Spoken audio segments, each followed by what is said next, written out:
കൃപാസനം പത്രം August 2025 part 1. ബഹുമാനപ്പെട്ട Joseph അച്ഛൻ്റെ സന്ദേശം. ഉടമ്പടിയിലെ വ്യാകുല കാലങ്ങൾ, പിതാവിൻ്റെ കാര്യങ്ങളിൽ വ്യാപൃതരാകേണ്ട സമയം. യോഹന്നാൻ 16:23. അന്ന് നിങ്ങൾ എന്നോടൊന്നും ചോദിക്കുകയില്ല. സത്യമായി ഞാൻ നിങ്ങളോട് പറയുന്നു, നിങ്ങൾ എൻ്റെ നാമത്തിൽ പിതാവിനോട് ചോദിക്കുന്നതെന്തും അവിടുന്ന് നിങ്ങൾക്ക് നൽകും. വിശ്വാസത്തിൻ്റെ പ്രഥമ പാഠങ്ങൾ പിന്നിട്ട് ഒരാൾ പക്വതയിൽ എത്തിക്കഴിഞ്ഞാൽ ഓരോരോ വിഷയങ്ങളും ദൈവസന്നിധിയിൽ സമർപ്പിക്കേണ്ട ആവശ്യകത വരില്ല.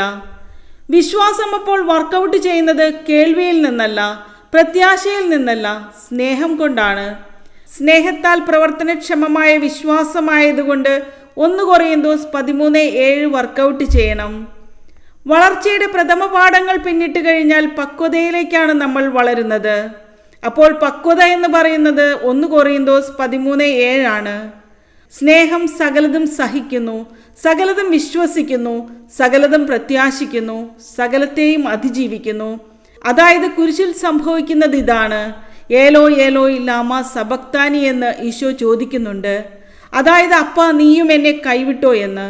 അതായത് അവിടെ ഈശോയുടെ ഉപവാസം കഴിഞ്ഞു, പ്രാർത്ഥന കഴിഞ്ഞു. പക്ഷെ ദൈവം കൈവിട്ടതുപോലെ ആയിപ്പോയി. ഈശോ ഉപവസിച്ചു.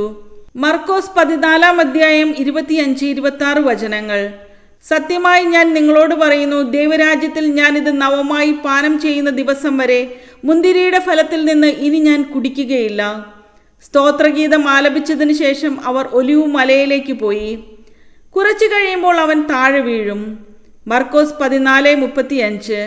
അവൻ അല്പദൂരം മുന്നോട്ട് ചെന്ന് നിലത്ത് വീണ് സാധ്യമെങ്കിൽ ആ മണിക്കൂർ തന്നെ കടന്നു പോകട്ടെ എന്ന് പ്രാർത്ഥിച്ചു. ഇത്രയും പ്രാർത്ഥനയും ഉപവാസവും ഉണ്ടെങ്കിലും അവൻ അഭിമുഖീകരിക്കേണ്ട വിഷയത്തെ കൈകാര്യം ചെയ്യാൻ ഈ പ്രാർത്ഥനയ്ക്കും ഉപവാസത്തിനും പറ്റുന്നില്ല. പിന്നെ ഈശോയുടെ കയ്യിൽ നിന്ന് എല്ലാം കൈവിട്ടു പോകുന്നുണ്ട്. അവൻ ലോകത്തിൻ്റെ പാപം സ്വയം ഏറ്റെടുത്തപ്പോൾ വേദനയും നീറ്റലുമെല്ലാം അവൻ അനുഭവിച്ചു. അവൻ കുരിശിൽ തൂങ്ങി തറയ്ക്കപ്പെട്ടു. പ്രാർത്ഥന കൊണ്ടും ഉപവാസം കൊണ്ടും കുരിശിനെ അതിജീവിക്കാൻ പറ്റുന്നില്ല. മർക്കോസ് 15:34. അപ്പോൾ യേശു ഉച്ചത്തിൽ നിലവിളിച്ചു, ഏലോയ് ഏലോയ് ലാമാ സബക്താനി. അതായത് എൻ്റെ ദൈവമേ, എൻ്റെ ദൈവമേ, നീ എന്നെ ഉപേക്ഷിച്ചത് എന്തുകൊണ്ട്? അപ്പോൾ പരിശുദ്ധാത്മാവ് വിട്ടുപിരിയാതെ നിന്നിട്ട് പറഞ്ഞു, നീ ഒരു പണി ചെയ്യണം. സ്നേഹം എല്ലാം വിശ്വസിക്കുന്നു. അപ്പ ഇവിടെ ഉണ്ടെന്ന് നീ വിശ്വസിക്കണം. എന്നിട്ട് അപ്പായ്ക്ക് നിന്റെ ആത്മാവിനെ ഏൽപ്പിക്കണം. ആ സമയത്ത് ആ ഒരു ഒറ്റ വാക്ക് ഈശോ പറഞ്ഞു, ഐ കമൻഡ് മൈ സ്പിരിറ്റ്. എന്നിട്ട് അവൻ തല ചായ്ച്ച് ജീവൻ സമർപ്പിച്ചു. യോഹന്നാൻ 19:30. അവൻ തല ചായ്ച്ച് ആത്മാവിനെ സമർപ്പിച്ചു. സ്നേഹത്താൽ പ്രവർത്തനക്ഷമമായ വിശ്വാസം. ഉടമ്പടി എപ്പോഴും ടാർഗറ്റ് ചെയ്യുന്നത് സ്നേഹത്താൽ പ്രവർത്തനക്ഷമമായ വിശ്വാസത്തിലേക്കുള്ള യാത്രയാണ്.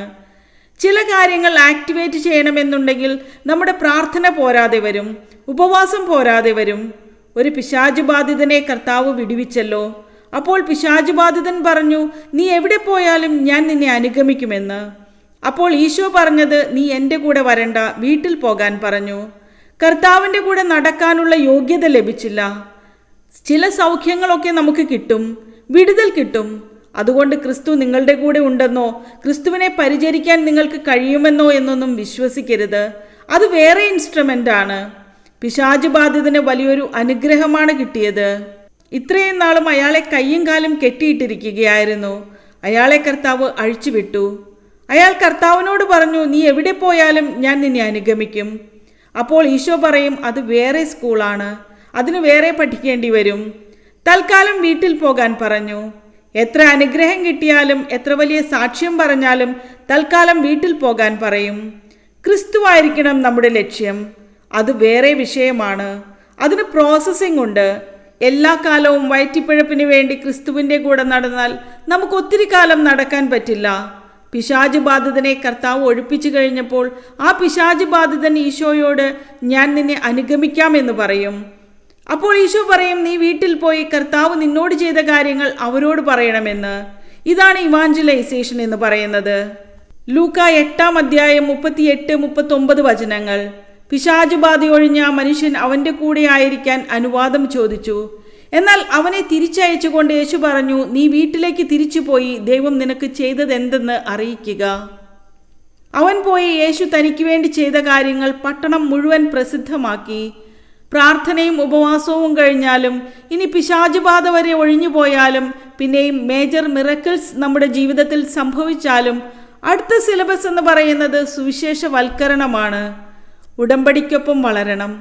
നിങ്ങളുടെ പേപ്പറിൻ്റെ കളർ മാറ്റിയിരിക്കുന്നത് എന്തിനാണ്? കളർ മാറ്റാൻ കാര്യം നിങ്ങളുടെ ഗ്രേഡ് നിശ്ചയിക്കുകയാണ്.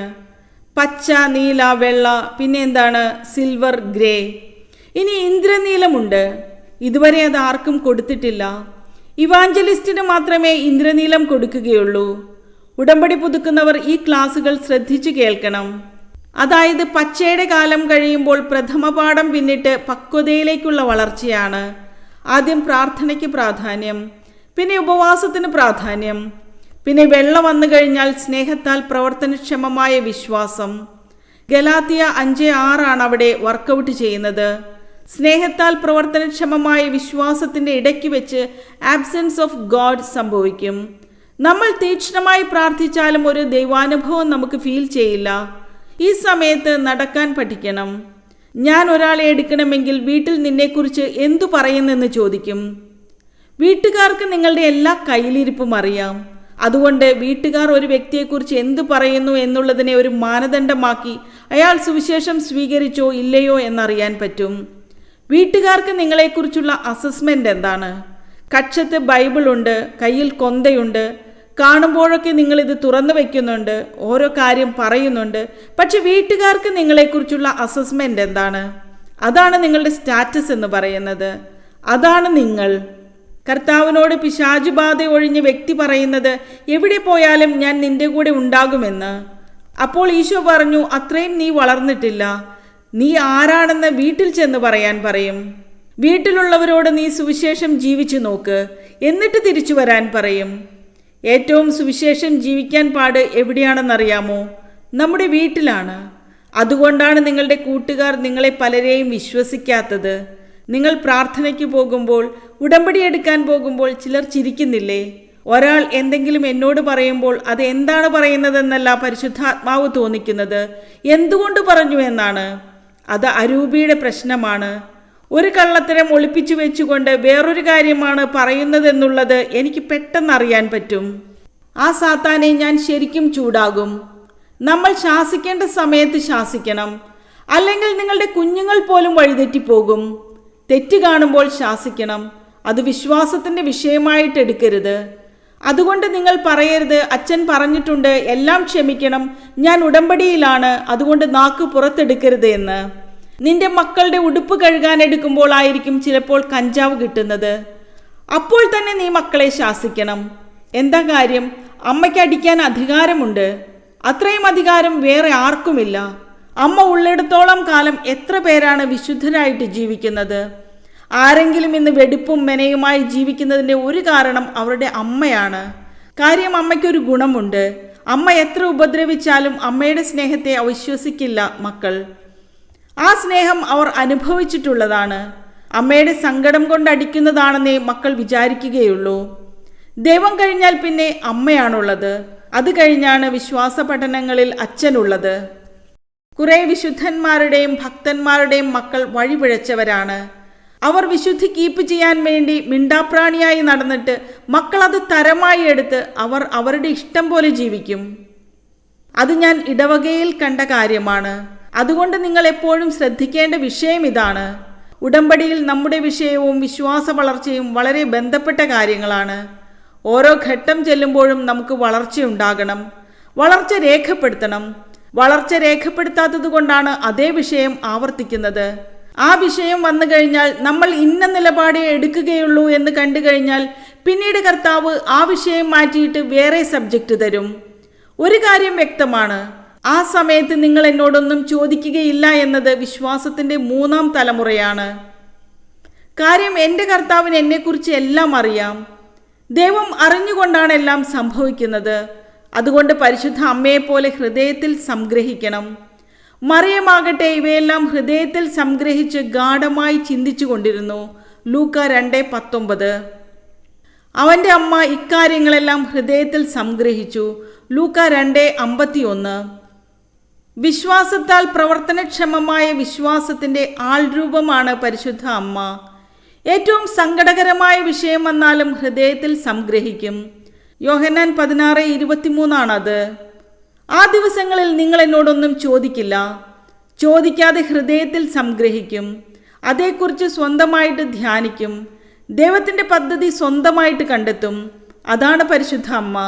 അതായത് പരിശുദ്ധ അമ്മ വിശ്വാസത്തിൻ്റെ ഈ പ്രഥമ പാഠങ്ങൾ പിന്നിടുമ്പോൾ ഓരോ മണിയടിക്കും സുവിശേഷത്തിൽ. പരിശുദ്ധ അമ്മ ഒരു ചോദ്യം ചോദിച്ചു, നീ എന്താണ് ഞങ്ങളോട് ഇങ്ങനെ ചെയ്തത്? ലൂക്ക 2:48. അവൻ്റെ അമ്മ അവനോട് പറഞ്ഞു, മകനെ, നീ ഞങ്ങളോട് ഇങ്ങനെ ചെയ്തതെന്ത്? നിന്റെ പിതാവും ഞാനും ഉത്കണ്ഠയോടെ നിന്നെ അന്വേഷിക്കുകയായിരുന്നു. നമുക്കെല്ലാവർക്കും വേണ്ടി ചോദിച്ചതാണ്. ഇപ്പോൾ 35-ാമത്തെ വയസ്സിൽ ഭർത്താവ് മരിച്ചുപോയവരില്ലേ? മനസ്സിൽ അവർ എന്നും ചോദിക്കും, എന്താണ് നീ എന്നോട് ഇങ്ങനെ ചെയ്തത്? എൻ്റെ അനിയത്തി ഭർത്താവിനെയും കൊണ്ട് അവരുടെ മക്കളുമൊക്കെയായിട്ട് കാറിൽ ശനിയാഴ്ച ഹോട്ടലിൽ പോയി ഭക്ഷണം കഴിക്കുന്നുണ്ട്.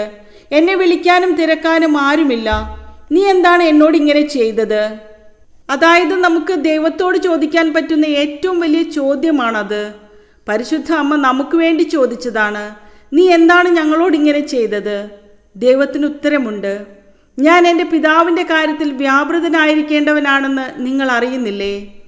പാഷൻ കാലം എന്ന് പറയുമ്പോൾ ബൈബിൾ അങ്ങനെ പാഷൻ കാലം എന്ന് പറയില്ല. ലൂക്ക 2:48-49 ഞാൻ എൻ്റെ പിതാവിൻ്റെ കാര്യങ്ങളിൽ വ്യാപൃതനായിരിക്കേണ്ടതാണെന്ന് നിങ്ങൾ അറിയുന്നില്ലേ? കഴിഞ്ഞ ദിവസം ഒരു സാക്ഷ്യമുണ്ടായിരുന്നു. 11 വയസ്സുള്ള മകൻ മരിച്ചു. പിന്നെ അമ്മയ്ക്ക് ഭ്രാന്തായിപ്പോയി. അവർ നോൺ ക്രിസ്ത്യനാണ്. പരിശുദ്ധ അമ്മയെ പരിചയപ്പെട്ടപ്പോൾ അമ്മയോട് പറഞ്ഞു, അമ്മേ, എൻ്റെ കുഞ്ഞ് മരിച്ചുപോയി, എനിക്ക് ഭ്രാന്തായിപ്പോയി. പക്ഷെ ഇതുപോലൊരു കുഞ്ഞിനെ തരണമെന്ന് പറഞ്ഞു. അതും ഒരു ആൺകുഞ്ഞിനെ തന്നെ തരണമെന്ന് പറഞ്ഞു. അതിനാണ് അവൾ ഉടമ്പടി എടുത്തിരിക്കുന്നത്. അപ്പോൾ അമ്മ അവൾക്ക് ഒരു ഓപ്പറേഷൻ കാണിച്ചു കൊടുത്തു മനസ്സിൽ. അവൾ ഭർത്താവിനോട് പറഞ്ഞു, നമ്മളൊരു ഓപ്പറേഷൻ ചെയ്യണം, നമുക്ക് ഇനിയൊരു കുഞ്ഞിനെ തരുമെന്ന് അമ്മ പറഞ്ഞെന്ന് പറഞ്ഞു. അയാൾക്ക് പരിശുദ്ധ അമ്മയിലൊന്നും വിശ്വാസമില്ല. ഭാര്യയെ സ്നേഹമുള്ളതുകൊണ്ട് അവരുടെ സങ്കടം ഇങ്ങനെ ആയതുകൊണ്ട് അയാൾ ഓപ്പറേഷന് സമ്മതിച്ചു. അവൾ പ്രഗ്നൻ്റായി. പക്ഷേ അവൾ അമ്മയോട് പറഞ്ഞു, ഇത് പെൺകുഞ്ഞാകരുത്. പെൺകുഞ്ഞാണെങ്കിൽ എനിക്ക് വേണ്ട, എൻ്റെ മകനാണ് മരിച്ചിരിക്കുന്നതെന്ന് പറഞ്ഞു. അപ്പോൾ അമ്മ അവൾക്ക് അതുപോലെ തന്നെ ഒരു മകനെ തിരിച്ചു കൊടുത്തു. അവർ വിശ്വാസത്തിൻ്റെ പ്രഥമ പാഠങ്ങളിൽ കിടക്കുകയാണ്. അവരുടെ വിശ്വാസ വളർച്ച എന്ന് പറയുന്നത് മകനല്ലേ പോയത്, ദൈവം പോയില്ലല്ലോ എന്ന് ചിന്തിക്കുന്നതാണ്. എൻ്റെ ദൈവം പോയില്ലല്ലോ എന്ന് ചിന്തിക്കുന്നതാണ് അതിൻ്റെ സെക്കൻഡ് പാഠം എന്ന് പറയുന്നത്. ഇത് ദൈവഹിതമാണ്. എൻ്റെ ദൈവം എൻ്റെ അടുക്കൽ നിന്ന് പോയില്ലല്ലോ എന്ന് പറയുന്നത് സെക്കൻഡ് പാഠം. അങ്ങനെ സെക്കൻഡ് പാഠത്തിലേക്ക് വരുമ്പോൾ ഹൃദയത്തിൽ സംഗ്രഹിക്കാനേ പറ്റുകയുള്ളൂ. ചില ആൾക്കാർക്കൊരു ചോദ്യമുണ്ട്, നീ എന്താണ് ഞങ്ങളോട് ഇങ്ങനെ ചെയ്തതെന്നാണ് പരിശുദ്ധ അമ്മ ചോദിക്കുന്നത്. അപ്പോൾ ഈശോയുടെ ഉത്തരം എന്താണ്? എൻ്റെ അമ്മ അറിയണം, പിതാവിൻ്റെ കാര്യത്തിലാണ് ഞാൻ വ്യാപൃതനായിരിക്കേണ്ടത്.